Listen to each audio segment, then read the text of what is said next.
So, I've been gone for a while. Now I'm back with a video talking about a very deep and emotional topic. And I've just finished the voiceover and I've realized my grammar in that voiceover is horrible. I've learned I can't speak English. So please ignore that when watching this because I'm too lazy to make a new voiceover. I'm so sorry. Please forgive me. And take everything I say with a grain of salt. And enjoy. Thank you.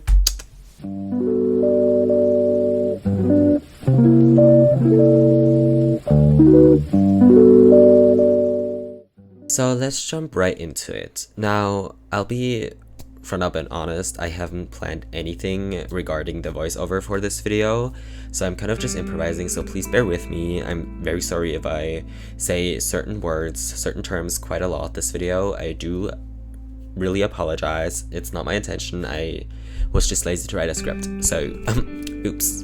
Now, I'm talking about a topic that might be controversial, and I just want to say as a disclaimer, things I might say about this topic is maybe different to what it actually is.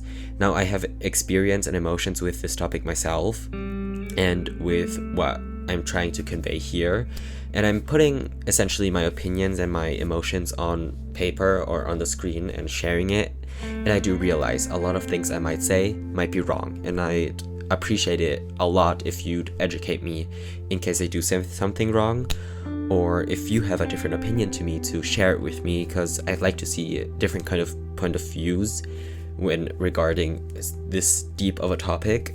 And yeah, it's kind of hard when talking about this topic on screen, just due to the fact that I do not have a second voice that can reason with me.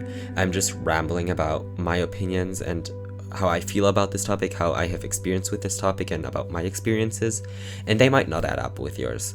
So please do educate me, please do comment if there is anything I said that you don't agree with, that you feel wrong, and I really do need that kind of second voice to reason with me, because I do not want to say something wrong, I do not want to offend anybody, so please let me know. And sorry for my chair, it's extremely loud and my microphone is very sensitive, so it picks up everything. But now, jumping right into what I'm actually drawing. So, as you've seen the title, I'm drawing a piece I've titled Unmasked, and it talks about the topic of wearing a mask. Maybe not even physically, and not literally, but also just wearing a mask in the sense of pretending to be someone you're not, pretending to have emotions you do not have, pretending to care. And these are all parts of life that I think a lot, nowadays, especially when regarding social media, regarding peer pressures and trends that we want to follow. I think this topic is very important to talk about, and I think to analyze in some sense. I think I feel the need, especially me, I think, and I think a lot can relate. We feel the need to pretend to feel this kind of emotion to satisfy people. It goes hand in hand with the people-pleasing trait that many of us share. And it's quite... I don't know how to say this. I think many can relate to it. Let's say it like that.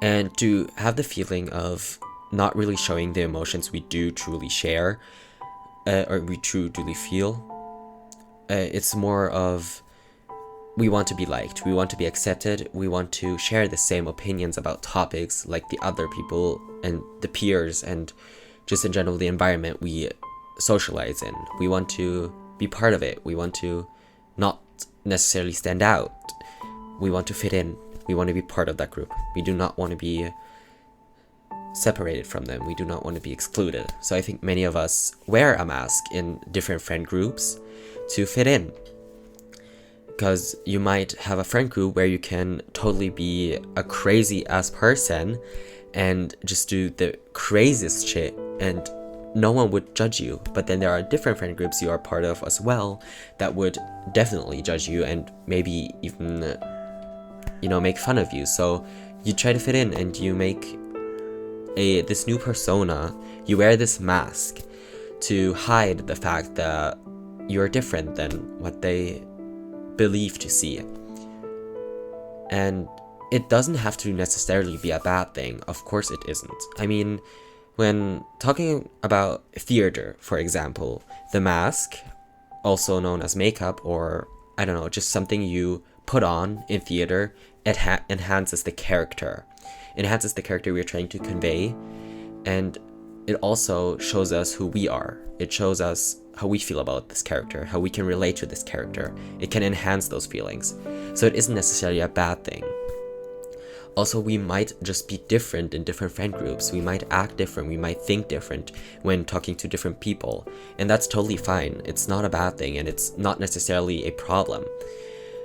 But there is a point, I think it's a very fine line between just being different because it's just a different environment and it just feels right to be this way, and actually pretending and wearing this mask permanently, or not even permanently, just for the time you spend with those people, to be someone else, and you know for a fact that is not who you are and who you want to be. I've also started a theater production. Okay, that's a big term for what I'm actually doing. I'm part of a theater class in school, and we were tasked with doing a one-man performance about a poem about love. I chose one that talks about being betrayed, but I've twisted it in the sense that I feel betrayed by myself. I wear this mask every day to hide the fact who I am, and I've realized after time I have become someone I do not want to be, and that turns into self-hate and into pain and into not accepting who I am, and also resulting in the fact that I can't figure out who I am because I'm not ready to. I need to work through that problem, and that's what my piece or my act is about. And this drawing I'm doing right now also is related to that. I have taken the term "I'm wearing a mask, you're wearing a mask," I've taken it very literally, and I've illustrated a drawing of a person wearing a mask, but in this case it's breaking. They've realized this can't go on. I need to be who I am. And whilst many feel sad behind the mask, feel depressed, or sometimes even feel nothing behind the mask, I wanted to illustrate the other side of it. We are mad. We can be mad about the fact that we are wearing a mask. We are frustrated and generally angry about the fact that we can't take off the mask, that we can't be ourselves, and that we force ourselves to wear it. And now that we've realized that, we can break it, and we can break that mask. We can be who we want to be. We can live out the life we want to live. And we live in a society nowadays which has made a lot of progress. We can be who we want. We will be faced with difficulties, with resistance, but I think it's worth it when talking about being who you are, because I can't be happy without being myself, being the one I really want to be. So I think it's important to get rid of that mask, to feel what you want to feel. And some might say it's a little selfish what I'm saying, because it's not only about your feelings. In every situation, sometimes also feelings of others are involved in the situation, and we need to consider those too. And of course, that's true. We need to consider their feelings, but we can't forget about our own, which I think is a big problem with a lot of people and a lot of humans. We forget that we have our own feelings. We do not only have to take care of other people's feelings, we can also take care of our own feelings. And I'm still in the process of learning that and truly understanding what that means. But I think I'm on the right path, and I have friends, I have social media figures and idols that also preach about this kind of stuff and talk about it, which helps me in a lot of ways and helps me develop. And I hope I can do the same. As I said, if I do say something that's wrong, or maybe if I don't understand the topic quite or at all, please do educate me. I want to learn about it. I need to learn about it, and it's important.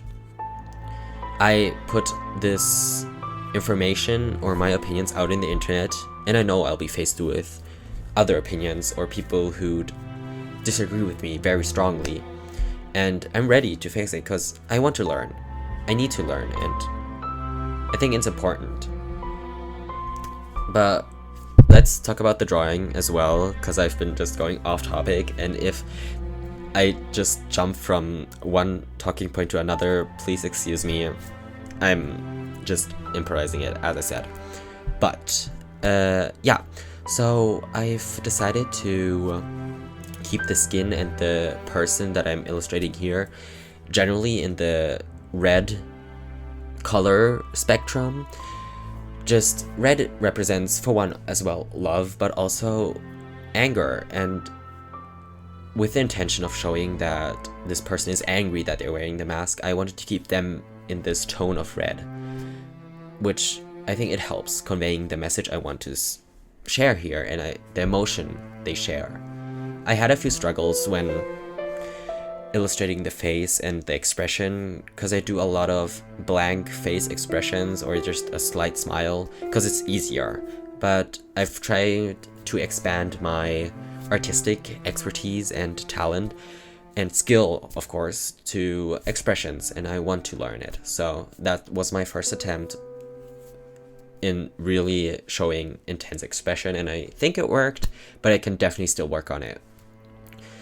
And the mask I've drawn here is very intricate. I did want to draw a very simple mask, but it didn't really feel right, because the mask itself isn't quite simple. It's a lot of emotions we create and that are mixed together. It's not just one emotion we have in this mask we wear, it's a lot of emotions that are mixed together. It's kind of like a whole second face, a whole second persona in some cases that we create. And I wanted to illustrate that. You can't immediately tell it's a smiling face, especially because it's broken up, the mask, but if you add all the pieces together, it should perfectly illustrate not perfectly, should quite well illustrate a smiling face with a lot of shapes and different volumes. I can't quite explain it, but I think you get the gist, and I do enjoy it. I think I'm very proud of the mask, I'll say that. And I've kept it in the grayscale because it's not really a real emotion in my opinion. It's, of course, there are emotions and real emotions that go into that mask, but it's still not truly, to its full extent, our emotions that we currently share. I mean, it is a mask. We are hiding behind it. And I wanted to keep it gray because it's not what we're truly feeling, and it also stands in contrast to what we truly feel, which I'd like to illustrate here. We have this very vibrant red in contrast to the grayscale. It's color versus no color. It's vibrant versus dull, and I really enjoy that. I've also, if you haven't noticed, changed a bit of my video setup. That's part of it. I'm coming into the person I want to be, and I'm learning about the person who I truly am, because I've learned that I can take off the mask. I do not need to wear it. I can be who I want to be, and people do not have to accept me for that. They can dislike me if they want to. As long as I stand by me, and as long as I associate myself with friends who do love me in the way that I want to be, I'll be fine. And that was an important lesson for me to learn. And I'm still learning. There's no doubt about that. But I'm glad I'm at that stage of life, that I can feel that and that I can think that. Yeah, so I've created this border for my videos because I thought it was quite boring before. Now I've added this border. There are a lot of things I can improve in it, but I enjoy it for now. I might update it in the future, but for now, we'll stick with this. I hope you like it. If you do, please comment that. And if you don't, also do. I love criticism. I really do. I think I need it in my life. And I need it, especially when talking about my art. I need criticism. I want to improve myself. I want to expand my art. I want to reach people with it, and other people's criticism and how they see my drawings, I think, is important to me. But while saying that, I think it's important to regard there's a difference between criticism and like confronting somebody about the art, or like making fun of it, being mad about it. And I'm lacking the words currently to explain what I'm trying to say, but just me saying that yes, I want criticism is not an excuse for you to make fun of my art, to blame something on me, to, I don't know, to just be disrespectful. There, I found the word I was searching for. To be disrespectful. That goes with everything in life. Just because someone is open to criticism, or even if they're not, be nice about it. It's not that hard to be nice about criticism. People can do something wrong. Of course, there is an extent where being wrong is very bad, but we can be nice about it. And I think it's important to be nice and respectful. And my time is up for this video. I'll continue this topic some other day, but I hope you like this video, and I'll see you in the next. And I hope you enjoyed. Thank you. Love you.